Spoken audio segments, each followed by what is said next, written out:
So, is the foundational American dream of homeownership under a direct ideological attack by the newest political power structure in New York City? Yeah, that is precisely the question we're asking you to consider today. This deep dive into the source material, it really reveals an extremely aggressive political agenda coming out of City Hall. And it's not just about housing reform, is it? No, not at all. It's about a movement that's aiming for a fundamental redefinition of private property rights and the traditional path to middle-class wealth. So, our mission today is to really break down the startling policy proposals and honestly, the incredibly candid and often shocking rhetoric that's coming from Mayor Zohran Mamdani's administration. And specifically from his chief housing official, Cea Weaver. Right. We really need to understand how they are attempting to, in their own words, undermine the institution of homeownership. The initial statements from this administration, they truly cut right to the core of this whole political conflict. How so? Well, back in 2021, Weaver made these remarks where she publicly declared that white, middle-class homeowners pose a huge problem for a renter justice movement. A huge problem. That's an incredible thing for a housing official to say. It is. And it wasn't just a one-off comment. She went on to state that her core, really revolutionary goal is to undermine the institution of homeownership entirely. To undermine it. And what's the goal there? What's the end game? She wants to transition property from what she calls an individualized good to a collective good. So this is a complete ideological shift, moving away from capital accumulation. Exactly. The focus is squarely on property ownership as an obstacle. And Weaver has faced intense criticism for this. There are even reports the Department of Justice is paying very close attention because she has repeatedly denounced private property as a weapon of white supremacy. But wait, this isn't just one rogue official, right? The mayor, Mamdani, who's a Democratic socialist, he's influenced by Bernie Sanders. He stands firmly behind her. He does. The sources show he gets, and this is a quote, most of my knowledge on housing from C. Wow. So that unity is crucial. It is, because it confirms the ideological stakes. We are watching an administration that is actively trying to dismantle the existing system of wealth creation. They view it as fundamentally flawed, inherently racist, and something that has to be replaced with public control. Okay, so let's look closer at how this rhetoric actually translates into an assault on private property. This war on homeownership, as Weaver defines it, is explicit. It's very explicit. She has stated repeatedly that unless they can, quote, undermine the institution of homeownership, it is, quote, difficult to advance the renter justice movement. And this hostility is specific. I mean, we saw her published and later deleted posts that argued homeownership is racist. Yes, and they also called for the policy goal to impoverish the white middle class. Her movement argues that public policy has historically pitted homeowners against renters, creating an economic structure they feel they have to eliminate. It's just astonishing to see an elected officials team explicitly target a major demographic, a huge segment of the voting population, based on their housing status and their race. And aim to reduce their wealth. Right. So what happens when you aim to devalue the primary asset of the middle class? Well, the administration, and Weaver specifically, she states the goal is to have housing actually be worth less. Worth less. Yes. This is a direct attack on the main wealth-building tool for the middle class. I mean, think about it. When a family buys a home, that equity, that's often their retirement savings. It's their kids' college fund, their generational stability. So by attacking what they call the speculative value of the land, you're essentially erasing the capital that families rely on. Precisely. Weaver argues that expansive rent control is needed specifically to limit the speculative value of the land. The movement's ultimate aim is to transition to a model of shared equity. Shared equity, what does that mean in practice? It means that families, and she specifies especially white families, will have a different relationship to property, not owning it outright as a way to build wealth. It sounds like a really radical move toward collectivism. Does this extend beyond homeowners to, say, landlords? Oh, absolutely. Weaver challenges the fundamental concept of ownership. She suggests landlords don't even have a legitimate claim to evict tenants for not paying rent. So she's questioning the very foundation of property rights. She is. She argues that a landlord shouldn't be allowed to remove someone from a property they simply consider themselves to own. And if we look at the foundations of this movement, Mamdani ran on platforms that included seizing private property. He did. He promoted public stewardship of neglected housing.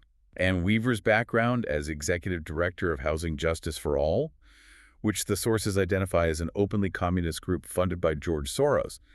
That just underscores this whole ideological commitment. And that ideology seems to frame every single policy decision they make. It does.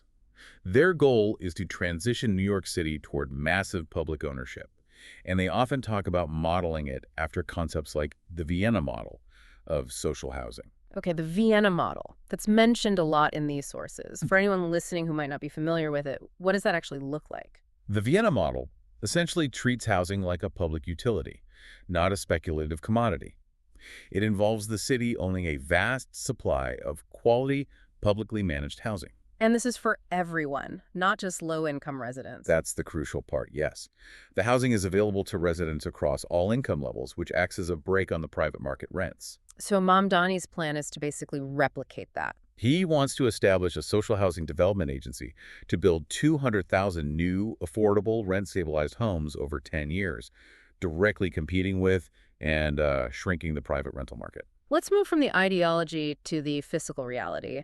How do they plan to fund this massive shift? Let's start with taxes. Mamdani's proposed tax plan is explicitly redistributive. It is, absolutely. The plan intends to reduce the tax burden on what they call overtaxed homeowners in the outer boroughs by shifting that responsibility almost entirely onto the city's wealthiest property owners. But how? I mean, New York City's property tax system is famously complicated. It is, and it all centers on reforming this outdated 1981 property tax law. And here's the key mechanism. Right now, expensive luxury homes, think mansions, in rich, predominantly white neighborhoods are assessed for tax purposes based on their potential rental price. Not their actual market value. Not their actual market value. So if a multi-million-dollar luxury condo rents for a hypothetical $10,000 a month, its assessed value is based on that income stream, not on the $10 million it might sell for. That sounds bizarre. So owners of super high-value homes can pay a much lower effective tax rate than someone with a modest house in another borough. Exactly. That's the system. Mamdani wants to change that assessment standard to reflect actual market value. The result, obviously, is a massive tax hike on more expensive homes in richer and whiter neighborhoods. Right. And the revenue is earmarked to fund universal social programs, things like universal child care and fare free transit. The redistribution goal is crystal clear. And this fits into a much broader agenda, doesn't it? It does. I mean, Weaver advocates for a national movement to pass universal rent control to block evictions nationwide. She also proposes huge tax increases on billionaires to fund direct cash assistance for renters.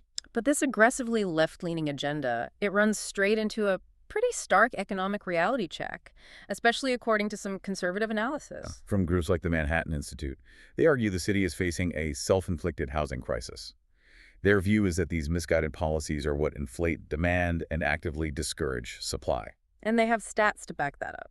They do. The statistics strongly support their analysis. You just have to look at what happened after the 2019 amendments to the rent stabilization law. Remind us what those did. Well, those changes, they cemented below-market rents for existing tenants and made it almost impossible for landlords to generate revenue for major capital repairs. And the immediate effect on the market was? The rental vacancy rate just plummeted. It dropped to a critically low 1.4% by 2023. 1.4%. That's basically nothing available. It's nothing.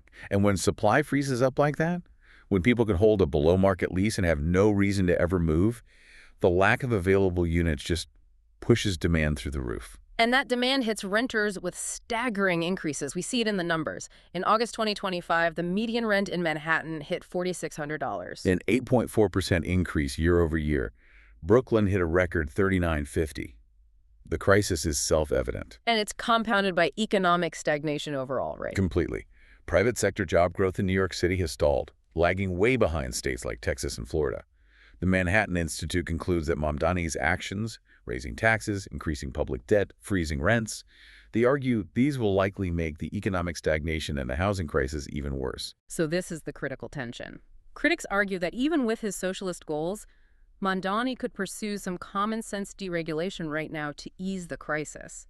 But that would mean abandoning his ideological base. And they point to three specific areas. First, parking mandates. Okay, what about them? Eliminating off-street parking requirements for new developments would immediately lower building costs. Think about it.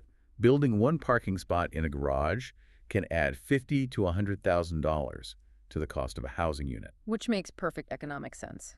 But isn't eliminating parking a huge political fight? Homeowners, especially in the outer boroughs, often fight that. They do, and that's the political dilemma. The mayor's own platform actually expressed support for this, but the administration faces this immediate backlash from affluent residents who fear parking scarcity.